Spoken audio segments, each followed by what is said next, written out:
Citizen U presents UFO, where you find out. We're the two teachers, and today you're going to find out about the rule of law as seen in election 2016. Andy, I think it's timely and it's time for us to talk a little bit specifically about what's happened in the 2016 election. Andy, it's complex, it's confusing, and it's time for us to make the complex simple and the confusing clear. But one of the things that should not be confusing about a democratic republic is the need for rule of law. And the essential part, besides the people voting, is the need for good losers, the ultimate concession speech that allows the transfer of power. Andy, I'm reminded back in the conventions we were challenged to read our Constitution, and I did a little bit more as this election came to a close. And Andy, our Constitution works. We are a constitutional democracy. Ultimately, we the people make decisions, not the media elite, not the experts, not even the pundits.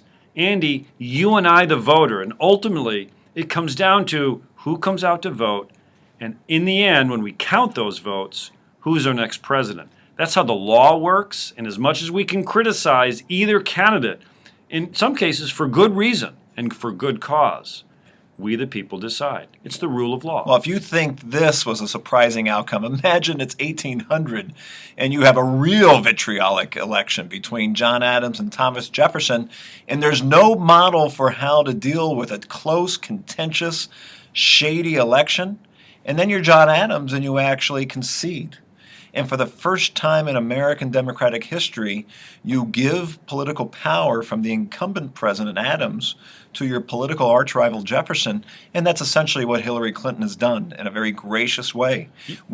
Democracy needs good losers, and quite frankly, Dan, it might be a tough outcome for some of our viewers out there, but the world is watching. And if this country, if Hillary Clinton can't concede, or if Donald Trump had lost and he can't concede, the world doesn't have hope that the rule of law will allow power to peacefully transfer. So we really continue to be a model for those emerging democracies and those stable democracies for how this has to be done. You're right, Andy. I'm proud of the fact that when we're watching the returns late in the morning, that we weren't seeing military in the streets. We weren't seeing guns firing because it's a change of government. Like you see in a lot of governments around the world, Andy, what we saw were long lines of voters letting their public opinion be heard.